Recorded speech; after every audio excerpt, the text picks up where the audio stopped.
मैं labour room में nurse थी।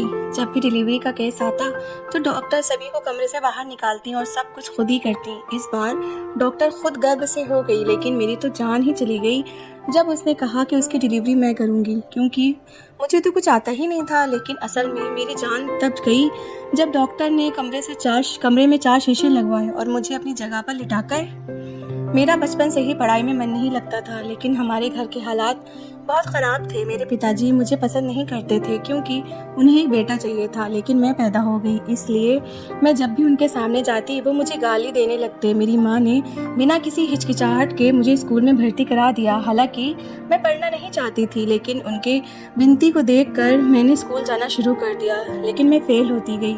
इसी तरह 2 साल एक ही क्लास में पढ़ी, यानी किसी तरह रो रो कर हाई स्कूल पास कर लिया। मैंने माँ से बोला, माँ मुझे नहीं पढ़ना, तुम्हारी वजह से मैं पहले ही इतना पढ़ चुकी हूँ। अब मेरी हिम्मत जवाब दे चुकी है, मैं अब और नहीं पढ़ूंगी। जब माँ के शब्दों ने मेरे पैर रोक दिए, वो बोली, फिर पिताजी तुम्हारी शादी करना चाहते हैं। अगर तुम्हें अपनी आंखों के सामने देख लेंगे तो तुम्हें मार डालेंगे, इसलिए देखो, अगर तुम शादी करना चाहती हो तो अपनी पढ़ाई छोड़ दो।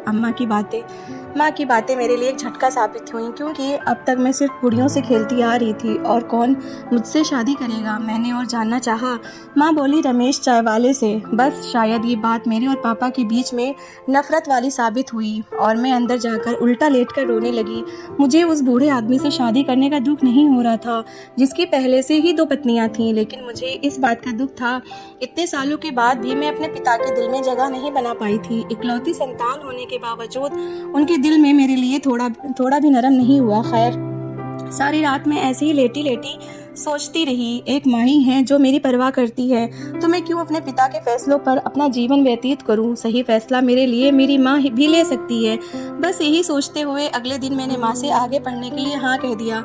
मेरी बातें सुनकर माँ की आंखों में आंसू भर आए और उन्होंने मुझे बहुत देर तक गले से लगाया और प्यार करती रहीं। आखिर में वो भी बेबस थी, मेरे लिए भला और क्या कर सकती थी। तो अब जब कॉलेज में दाखिले की समस्या खड़ी हुई, उसके लिए तो पैसों की ज़रूरत थी। माँ ने अपनी अंगूठी बेचने का फैसला किया। फिर अगले दिन वो अपनी अंगूठी निकाल रही थी और गौर से देख रही थी कि तभी सीमा आंटी आ गई। वो हमारे पड़ोस में रहती थी और पेशे से नर्स थी। क्या हुआ सुनीता, चिंता में लग रही हो?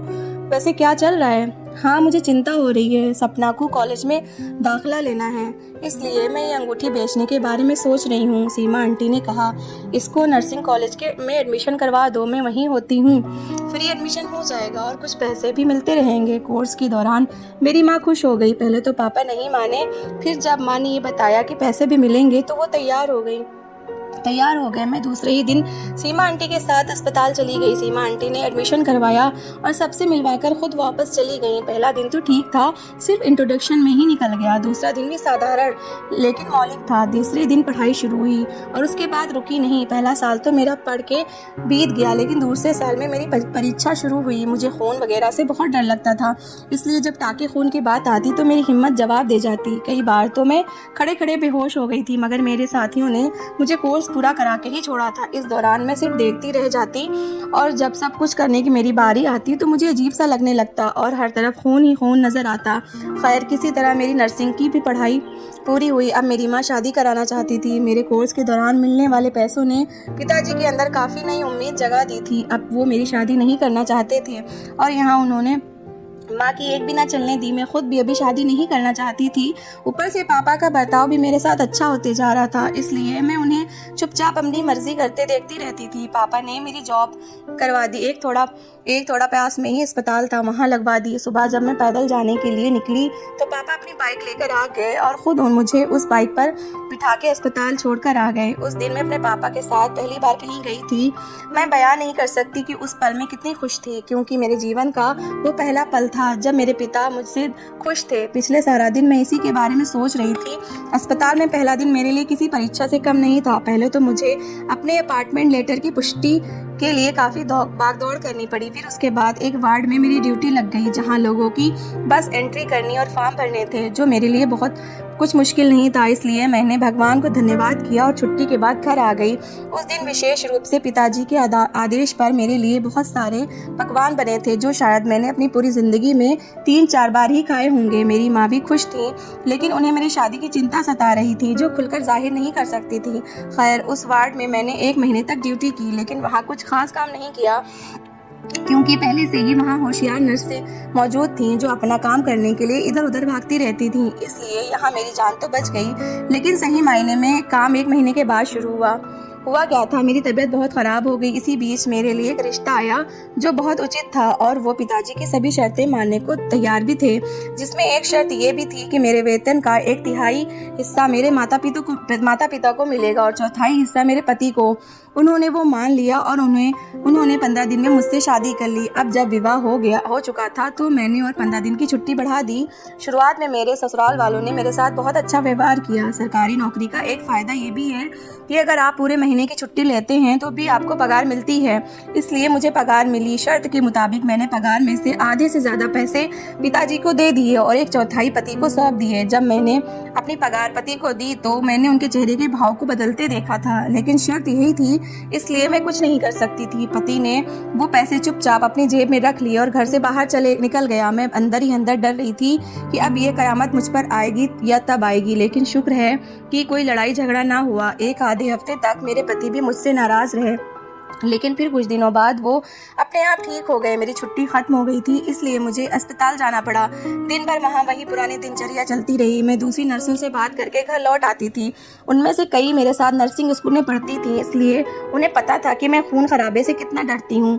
जब भी ऐसा वैसा काम होता तो वो आगे बढ़ जाती और मैं उनकी शुक्रगुजार हो जाती। ज़िंदगी ऐसे ही चल रही थी। ससुराल वाले भी मुझसे अच्छा व्यवहार किया करते थे, कहीं कोई मुश्किल नहीं थी, सिवाय महीने की पगार को जब मुझे गलत तरीके से बांटना पड़ता था। 2-4 महीनों तक जब मैं ऐसे ही बांटती रही तो मेरे पति 1-2 हफ्ते तक मुझसे नाराज़ रहता, लेकिन फिर अपने आप ही सही हो जाता। लेकिन जब 5वें महीने में भी यही स्थिति रही तो मेरे पति का संयम अपनी सीमा पर पहुंच गया और वो पूरी पगार मुझसे छीनकर घर से बाहर चला गया। मैं उसके इस भयंकर रूप को देखते हुए पीछे खड़ी हो गई। उसके बाद मेरे पति का व्यवहार मुझसे बहुत अच्छा हो गया। वो मेरे लिए बहुत सारे फल और क्या कुछ लेकर घर आ गया था, लेकिन मेरा दिल कुछ भी नहीं चाहता था, क्योंकि एक तो उनका ये रवैया था और दूसरी तरफ मुझे अपने पिताजी की चिंता थी। जाने कितने सालों बाद उन्होंने मुझे पिताजी का प्यार दिया था, लेकिन अब मैं अपने पति की इस जिद की वजह से वो रिश्ता खोने वाली नहीं थी। अब मेरे पापा भी मजदूरी छोड़ चुके थे, इसलिए मेरे पैसों से उनका घर चल रहा था। रात को मैंने पति के पास बैठते हुए कहा, देखो तुम्हारी अभी भी एक दुकान है, मेरे आने से पहले तुम्हारा सारा कुछ तो वहीं से चलता था ना, लेकिन पापा बुढ़े हो गए हैं, वो मजदूरी नहीं कर सकते और तो और उनकी कोई औलाद भी नहीं है जो उन्हें कमाकर खिला सके। आप अपनी शर्तों पर कायम रहे ना। तुम्हारे पिताजी लालची हैं, बेटी की शादी करने के बाद भी तनख्वाह अपनी मुट्ठी में रखना चाहता है। किसी लड़की की शादी करके उसकी तनख्वाह उसके परिवार को देने के बारे में मैंने आज तक नहीं सुना है। मेरे पति ने तिरस्कार भरे स्वर में कहा, लेकिन आपको अपनी बात पर कायम रहना चाहिए था ना। अगर अभी आपने ये सारे पैसे रख लिए तो पापा क्या सोचेंगे। मेरी ये कहने की देर थी कि मेरे पति को अचानक गुस्सा आ गया। बीबी, तुम में कोई हीरे नहीं लगे थे, तुम अच्छी कमाई करती थी इसलिए शादी की तुमसे, तुम्हें खुश भी रखता। अगर तुम्हें मेरे साथ रहना है तो तुम इस घर से बाहर नहीं जाओगी और ना ही एक फूटी कौड़ी भी अपने बाप के हाथ पर रखोगी, समझ गई। इतना कहकर मेरे पति घर से बाहर चले गए और मैं रात भर रोती और सिसकती रही। मैं समझ रही थी कि आखिर क्यों मेरी ज़िंदगी इतनी मुश्किल है, हर कोई मुझसे नफरत क्यों करता है, मेरे जीवन में आने वाले पुरुष मुझसे प्यार क्यों नहीं कर सकते। पहले जीवन भर मेरे पिता मेरा अपमान करते थे, अब मेरे पति मेरा अपमान कर रहे हैं, वे मेरी जाति को नकार रहे हैं। अब जब 2 आदमियों ने मुझे स्वीकार भी किया तो केवल और केवल धन के लोभ में। क्या मैं इतनी गई गुजरी हूँ, कोई एक बार भी मेरी इज्जत नहीं कर सकता। लेकिन सुबह मेरे लिए एक और परीक्षा तैयार थी। मैं बेहोश हो गई और जब होश आया और पता चला कि मैं पेट से हूँ, पति को पता चला तो बहुत खुश हुआ। लेकिन उसी शाम पिताजी भी मुझसे पैसे ना मिलने की वजह से पैसे लेने के लिए चले आए। जब मैंने उन्हें पूरी बात बताई तो सिर हिला के जाने के बजाय मेरे पति के साथ हिसाब किताब के लिए बैठ गए। कहने लगे, देखो मैंने अपनी बेटी की शादी इसी शर्त पर तुमसे की थी कि तनख्वाह के 3 हिस्से मेरे होंगे और 1/4 हिस्सा तुम्हारा होगा। जवाब में पति ने भी अपनी औकात दिखा दी और चिल्लाते हुए बोला, मैंने तुम्हारी बेटी से शादी भी इसीलिए की थी कि मुझे उसकी पूरी पगार मिल जाएगी, लेकिन तुमने अपने लालच में आकर 4 महीने की पगार हड़प ली। अब यहाँ से चुपचाप निकल जाओ, मैं तुम्हें और पैसे नहीं लेने दूंगा। इस पर पापा ने मेरा हाथ पकड़ लिया और मुझे ले जाने लगे, लेकिन पीछे से मेरे पति ने भी धमकी दी कि अगर मैं इस घर से निकली तो वो मुझे तलाक दे देंगे। मैं जानती थी कि मेरे जीवन में कहीं भी सुख नहीं है। इसी प्रकार यदि मुझे पुरुषों से अपमानित होना ही है तो बेहतर है कि मैं अपने पिता से अपमानित हो जाऊं। ये सोचकर मैं अपने पिता के साथ चली और मेरे पति ने मुझे तलाक दे दिया। मुझे बिल्कुल भी उम्मीद नहीं थी कि वो जो कहेगा वो सच कर देगा, लेकिन जब कल्पना हकीकत में बदली तो मेरी तबीयत खराब हो गई। पिताजी मुझे डॉक्टर के पास लेकर गए। यहाँ एक और बुरी खबर मेरा इंतजार कर रही थी। जिस बच्चे के आने की उम्मीद मुझे सुबह मिली थी, सदमे के बाद वो उम्मीद भी खत्म हो चुकी थी। लेकिन पापा खुश थे, उन्हें इस बात का बुरा नहीं लगा, बल्कि घर जाकर मैं माँ के गले लगकर फूट फूट कर रोने लगी। उस दिन के बाद मैंने अपने पिता के साथ बातचीत करनी बंद कर दी और चुपचाप अपना काम करती रहती। पगार आने पर माँ के हाथ में बिना गिने ही सारे पैसे दे देती। धीरे धीरे समय के साथ मेरे दिल के जख्म नहीं भरे। अस्पताल में भी अपना काम खुद करती थी, बिना डरे मरीजों के खून में हाथ डुबोकर टाँके लगाती। तो मैंने कुछ ऐसा ही किया, ये महसूस नहीं होता था। सब लोग मुझे हैरानी से देखते कि सपना को क्या हुआ है, ये तो बहुत शर्मीली और कायर हुआ करती थी। मेरी शादी और तलाक के बारे में सब जानते थे, लेकिन ये नहीं जानते थे कि मेरा डर मर्द की सूरत के पीछे छुपे हुए गिद्धों ने खत्म कर दिया है, जिन्होंने मुझे नोच खाया। इसलिए अब कोई फर्क नहीं पड़ता था कि अब मैं क्या कर रही हूँ और क्या नहीं। इस बीच मैंने फिर से एक अमीर बूढ़े आदमी से दोबारा शादी कर ली, जो संतान नहीं चाहता था। लेकिन हाय मेरी किस्मत, जब उसे मालूम पड़ा कि मैं पेट से हूँ तो उसने खुद अपने हाथों से दवाई ला कर दी और इस उम्मीद को भी खत्म कर दिया।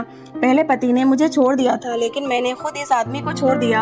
अब मेरे दिल के सारे अरमान टूट चुके थे। मैं बैठकर पल पल रोती रहती थी। मैं इतनी टूट गई थी कि मैं हर दिन खुदकुशी करने के बारे में सोचती थी, लेकिन मुझ में इतनी हिम्मत नहीं हो रही थी। अब तो मैंने अपने मम्मी पापा को साफ कह दिया था कि मेरी शादी मत करना, और ये भी कहा कि अगर किसी ने दोबारा ऐसा किया तो मैं घर छोड़कर चली जाऊंगी। इस बात पर पिताजी खुश हुए थे। मैं 3 साल से नर्स थी और इन 3 सालों में मेरी शादी 2 बार छूट चुकी थी, और तो अब मैं जान गई थी कि आगे का सफर बहुत कठिन है। लेकिन पिछले अनुभवों ने मुझे इतना कठोर बना दिया था कि कितना भी लंबा सफर मैं अकेले तय कर सकती थी। इन्हीं दिनों में हमारे यहाँ गायनी वार्ड में एक जवान खूबसूरत डॉक्टर आई, जिसे अपने साथ एक नर्स की जरूरत थी। सबसे पहले दिन उनको वार्ड मैंने ही दिखाया था। अगले दिन मेरे ड्यूटी लेटर गायनी वार्ड के लिए आ गया था। मैं बहुत चिंतित थी, क्योंकि मुझे डिलीवरी वगैरह के बारे में कुछ पता नहीं था। जो नर्सिंग स्कूल में मुझे थोड़ा बहुत सिखाया जा रहा था वो मैंने ठीक से नहीं सीखा था और हमेशा गायनी की क्लास छोड़कर चली जाती थी। अब मैं चिंतित होकर अपनी ड्यूटी बदलने के लिए प्रशासनिक कार्यालय गई, लेकिन वहां मुझे स्पष्ट रूप से बताया गया कि उन्होंने मुझे अपने साथ रखने के लिए कल्पना नाम की एक नई डॉक्टर ने चुना है, इसलिए उनकी सहमति के बिना आपकी ड्यूटी रद्द नहीं हो सकती। मैंने गायनी वार्ड में डॉक्टर कल्पना की तलाश शुरू कर दी। कुछ ही देर बाद वो मुझे दिखाई दी तो मैंने वहीं खुद जाकर उनसे कहा, देखिए डॉक्टर साहब, आपने मेरी ड्यूटी लगा दी है, मैं ये ड्यूटी नहीं कर सकती, मेहरबानी करके मेरा नाम कैंसिल कर दो। नहीं सपना, आपको ही मेरे साथ काम करना होगा, डॉक्टर कल्पना ने गर्व से कहा। मुझे काम आता ही नहीं, मैंने डॉक्टर से कहा। कोई बात नहीं, मैं तुम्हें सिखा दूंगी। डॉक्टर की संतुष्टि से भी मुझे कोई फर्क नहीं पड़ा था। अब सच कहने का समय आ गया था। अगर मैंने उन्हें इस काम को ना करने का असली कारण ना बताया तो शायद मुझे इस काम से भी छुटकारा नहीं मिल पाए। तो मैंने उन्हें अपनी 2 शादियों के बारे में बताया और ये भी बताया कि मैं नहीं चाहती कि मेरा चेहरा या साया किसी औलाद पर पड़े या किसी की औलाद को देख के मेरे दिल को तकलीफ हो, इसलिए मैं चाहती हूँ कि मुझे इस काम से दूर रखा जाए। डॉक्टर कल्पना मेरी बात बहुत ध्यान से सुन रही थी, इसलिए कुछ देर बाद जब उन्होंने बोलने के लिए अपना मुंह खोला तो मुझे यकीन था कि मेरी इस काम से छुट्टी हो जाएगी। ठीक, आपको मेरे साथ काम करने की जरूरत नहीं है, लेकिन आधिकारिक तौर पर तुम ही हो नर्स हो। मैं अब ज्यादा बहस भी नहीं कर सकती थी, तो मैं चुपचाप वहां से चली गई। फिलहाल काम ना करने की बहुत सारी वजह भी थी। अगले दिन मैं सीधे गायनी वार्ड में गई। कल्पना डॉक्टर मुझे देखकर बहुत खुश हुई। उस दिन डिलीवरी का सिर्फ एक ही केस आया था, तो डॉक्टर ने अपने वादे के अनुसार मुझे कमरे के बाहर निकाल दिया और अकेले ही उस केस को सॉल्व कर दिया। मैंने वहां से गंद वगैरह हटा दिया। अब मैं पूरे दिन फ्री रहती। इसी तरह कुछ दिन गुजरे तो उनकी भी शादी हो गई। शादी के बाद जब डॉक्टर कल्पना की डिलीवरी का समय आया तो उन्होंने किसी और डॉक्टर की मदद लेने से इनकार कर दिया और मुझे साफ साफ कह दिया कि उनकी डिलीवरी मैं करूंगी। ये सुनकर मुझे बहुत आश्चर्य हुआ, लेकिन उन्होंने मेरे मना करने पर भी एक न सुनी और मुझे अपने साथ कमरे में ले गई। कमरे में ले जाकर दीवारों पर हर तरफ शीशे लगा दिए। फिर मुझे बेड पर लिटा दिया। मुझे कुछ ज़रूरी बातें बता दी कि मुझे ये काम इस तरह से करना है। मैं बहुत डर गई थी। मैंने डॉक्टर से बहुत जिद की कि मुझसे ये केस ना हल करवाया जाए, लेकिन वो अपनी बात पर अड़ी रही। मुझे समझाने के बाद उन्होंने मुझे बिस्तर से उठने का इशारा किया तो मैंने भगवान का नाम लेकर काम करना शुरू कर दिया। डॉक्टर आसानी से मुझे चारों ओर के शीशे से काम करते हुए देख रही थी और उन्हीं शीशों के सहारे पूरी तरह से मुझे मार्गदर्शन कर रही थी और समझाती रही कि बच्चे को कैसे जन्म देना है। वास्तव में वो एक नेक महिला थी जिन्होंने इतने दर्द में भी मुझसे बड़ी विनम्रता के साथ बात की और आखिरकार 2 घंटे के अथक परिश्रम के बाद में डॉक्टर कल्पना की एक प्यारी सी बच्ची की डिलीवरी करने में कामयाब हुई। जैसे ही बच्ची का जन्म हुआ मैंने डॉक्टर को दंडवत प्रणाम किया। डॉक्टर भी मुस्कुरा रही थी। खैर, डॉक्टर को कमरे में शिफ्ट करने के बाद मैंने कमरे की सफाई की और फिर डॉक्टर से मिलने गई तो उन्होंने उस लड़की को मेरी गोद में दे दिया। मुझे बहुत आश्चर्य हुआ, उन्होंने ऐसा क्यों किया? डॉक्टर कल्पना की मुझसे डिलीवरी कराने के निर्णय के बारे में मैं जानना चाहती थी। मैं पहले से उत्सुक थी। जब उन्होंने ऊपर से अपनी बेटी को मेरी गोद में दिया तो मैं चौंक गई।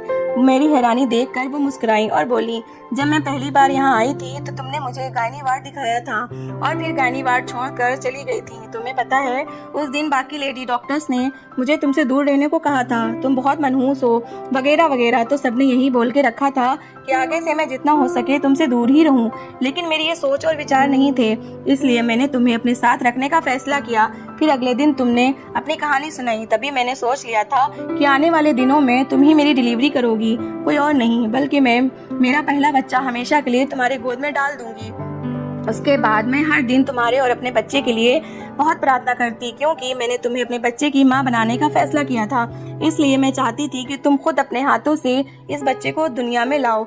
जब मैंने ये सब अपने पति को बताया तो उन्हें भी कोई परेशानी नहीं हुई। दरअसल हम दोनों पत्नी पत्नी हर संभव तरीके से भगवान की सेवा करने के लिए तैयार रहते हैं।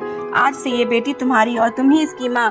इतनी देर में डॉक्टर कल्पना के पति भी आ गए। उन्होंने भी मुझे दीदी कहकर मेरे सिर पर हाथ फेरकर आश्वासन दिया कि ये लड़की आज से तुम्हारी बेटी है।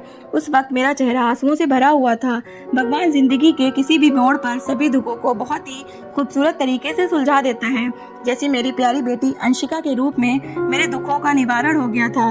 मैं डॉक्टर कल्पना की भी बहुत आभारी हूँ, जिन्होंने मेरी जैसी एक अधूरी महिला को पूरा किया। आज भगवान की कृपा से उनके भी 2 बच्चे हैं और मेरी बेटी बड़ी हो गई। उस दिन के बाद मैं बिना किसी झिझक के डॉक्टर के साथ सभी डिलीवरी केस आराम से कर लेती हूँ और कभी भी भगवान का शुक्रिया अदा करते नहीं थकती।